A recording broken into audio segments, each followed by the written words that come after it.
छोटा सा बीज और बड़ा सपना। एक छोटे से गांव में मोहन नाम का एक लड़का रहता था।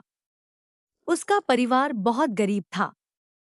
उसके पिता खेतों में मजदूरी करते थे और माँ घरों में काम करके परिवार का खर्च चलाती थी। मोहन पढ़ाई में बहुत अच्छा था, लेकिन उसके पास न अच्छे कपड़े थे, न महंगी किताबें और न ही पढ़ने के लिए कोई अलग कमरा। फिर भी मोहन के मन में एक बड़ा सपना था। वह पढ़ लिख कर अपने गांव के बच्चों के लिए एक ऐसी जगह बनाना चाहता था जहां वे मुफ्त में पढ़ सकें। गांव के कुछ लोग अक्सर उसका मजाक उड़ाते। तुम्हारे घर में 2 वक्त का खाना मुश्किल से आता है और तुम गांव में स्कूल बनाने का सपना देख रहे हो। एक आदमी हंसते हुए बोला।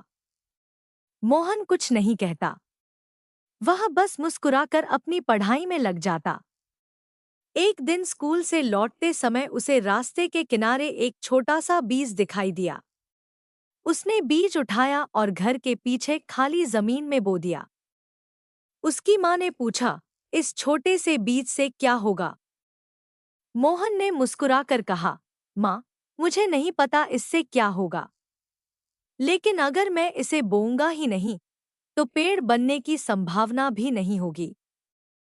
मोहन रोज उस बीज को पानी देता। कई दिनों तक जमीन से कुछ नहीं निकला। पड़ोसी उसे देखकर हंसते। देखा, तुम्हारा बीज भी तुम्हारे सपने की तरह है, कुछ नहीं होगा। मोहन फिर भी हार नहीं मानता। लगभग 2 हफ्ते बाद मिट्टी से एक नन्ही सी हरी कोम्पल बाहर आई। मोहन खुशी से उछल पड़ा। उस दिन उसे एक बात समझ आई, हर बड़ी चीज की शुरुआत बहुत छोटी होती है। समय बीतता गया। मोहन अपनी पढ़ाई के साथ साथ गांव के छोटे बच्चों को शाम को पढ़ाने लगा। उसके पास ब्लैकबोर्ड नहीं था, इसलिए वह दीवार पर कोयले से अक्षर लिखता। किताबें कम थी, इसलिए एक किताब से कई बच्चों को पढ़ाता। धीरे धीरे बच्चों की संख्या बढ़ने लगी। एक दिन गांव के मुखिया ने यह सब देखा। उन्होंने मोहन से पूछा, तुम यह सब क्यों कर रहे हो?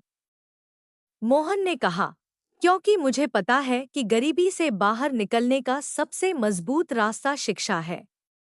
मैं चाहता हूँ कि गांव का कोई बच्चा सिर्फ इसलिए पीछे न रह जाए क्योंकि उसके पास किताबें नहीं हैं।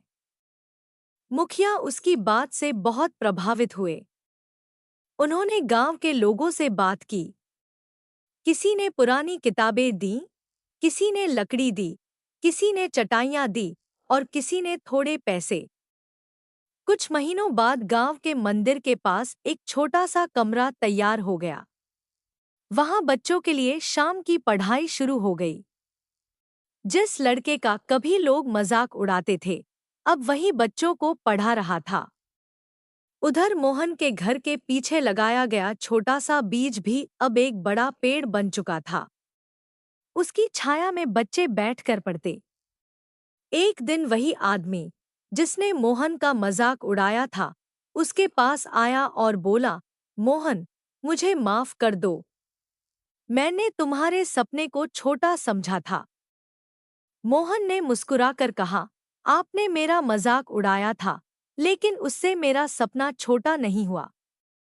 सपने की ताकत इस बात से तय नहीं होती कि लोग उसके बारे में क्या कहते हैं। कई साल बाद मोहन ने अपनी पढ़ाई पूरी की और शहर में अच्छी नौकरी पाने के बाद भी अपने गांव को नहीं भुलाया। उसने अपनी कमाई का एक हिस्सा गांव की शिक्षा के लिए लगाना शुरू किया। वह छोटा सा पढ़ाई का कमरा धीरे धीरे एक बड़े पुस्तकालय में बदल गया। एक दिन मोहन उसी पेड़ के नीचे बैठा था। उसके आसपास दर्जनों बच्चे किताबें पढ़ रहे थे। उसने पेड़ की ओर देखा और उसे अपना पहला छोटा सा बीज याद आया। वह मन ही मन बोला। बीज छोटा था, लेकिन उसमें एक पूरा पेड़ छिपा था। ठीक वैसे ही एक छोटा सा सपना भी अपने अंदर एक बड़ी दुनिया छिपाए रखता है। कहानी की सीख।